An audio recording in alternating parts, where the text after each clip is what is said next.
To the homily. Magandang gabi po sa inyong lahat. Ang keyword po natin para mas maintindihan natin ang pagbasa ay ang salitang relasyon. Pakiulit po, relasyon. Ano pa ang ibang salita ng relasyon? Ugnayan. Ugnayan, di ba? Pakikipagkapwa. Pwedeng ganon. Well, tanong po sa atin, kumusta po ang ugnayan natin? Kumusta po ang ugnayan ninyo sa mga magulang at sa mga anak? Kumusta po ang ugnayan ninyo bilang mag-asawa?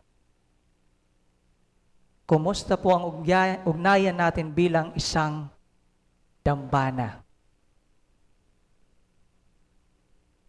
Tignan po natin ngayong araw ang ugnayan ni Maria at ni Jose na ating narinig sa ating gospel ngayon. Nako, komplikado po. Pero I think mas proper ang term na misteryoso. Misteryoso. Specifically, ngayong araw, I would like to focus on Joseph, San Jose, bilang asawa ni Maria. Question po. Sino po ang mga magulang ni Santa Maria? Alam po natin, di ba? Santa Ana at San Joaquin. Sino po ang mga magulang ni San Jose? May premyo po. Isang sako ng asukal. Kunin nyo kay Father Herbert. Sino po? Alam nyo, nagpo-post po ako sa Facebook. And I was wondering, ano kayang ipopost ko ngayong araw? Then I went through the genealogy. At nakita ko po doon at nalaman ko na ang ama pala ni Saint Joseph, his name is Jacob. Nasa genealogy kahapon. Sa genealogy. And so nagsaliksik po ako. I made a research. At ayon po sa research ko, nalaman ko na sa Gospel ni Matthew, ang ama ni Joseph ay si Jacob. Pero sa Gospel, I think ni Luke, ang amang nakasulat doon, ang pangalan ay Heli. H-E-L-I. Heli. Tapos ayon po sa pagsasaliksik ko, nalaman ko na si Jacob at Heli ay half-brothers. So sabi po dun sa nabasa ko, si Jacob po ang legal father ni Joseph, pero ang biological father po ni Joseph ay si Heli daw po. Magulo, ano? Basta ang sigurado ako, may ama si Joseph. May ama po siya. Yan po ang sigurado ako. At sino naman ang ina ni Joseph? Di nyo alam ano? Ako din po. Hindi. Ayon po sa pagsasaliksik ko, ang pangalan daw ng ina ni Joseph ay Raquel. Rachel. Social, Rachel. Raquel. Anyway, going back. Tingnan po natin si San Jose. Komplikado po ang kalagayan niya.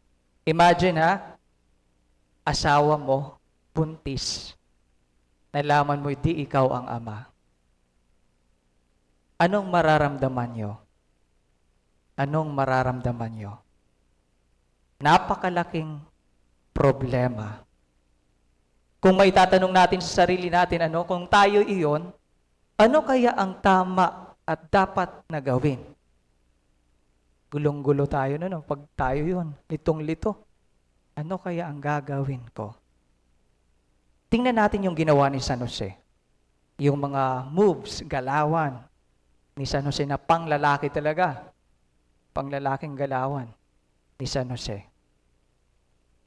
Sa isang komplikadong kalagayan, sabi sa gospel, he decided to divorce her quietly. Divorce her quietly. Sa Tagalog po ang translation ay hiwalayan si Maria ng lihim. Sa isa pang English na version, Joseph decided to divorce Mary in all secrecy. Sekreto. All ha? Yung ginamit na term pa ay all. Talagang silent. Bakit kaya? Alam po ninyo, ang kaparusahan po kasi noon ng adultery ay kamatayan. You will be stoned to death. And so, isang malaking kahihiyan po. Malaking kahihiyan. Nang ibig sabihin, nung ginawa to ni Saint Joseph,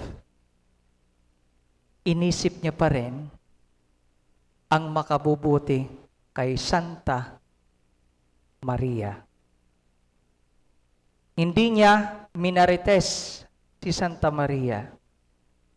Hindi. Hindi. Mahirap pong gawin ito. Mahirap gawin ang mabuti pag tayo'y dihado. 'Di ba? By instinct, gaganti po tayo.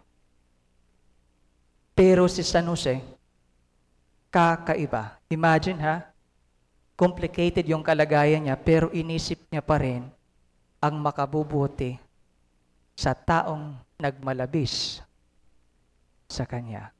Kaya natin? Kaya natin?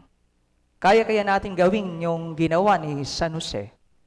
Mahirap, pero Saint Joseph is telling all of us, mahirap man, do it anyway. Do it anyway. Gawin po ninyo. Si San Jose ay isang matuwid na tao.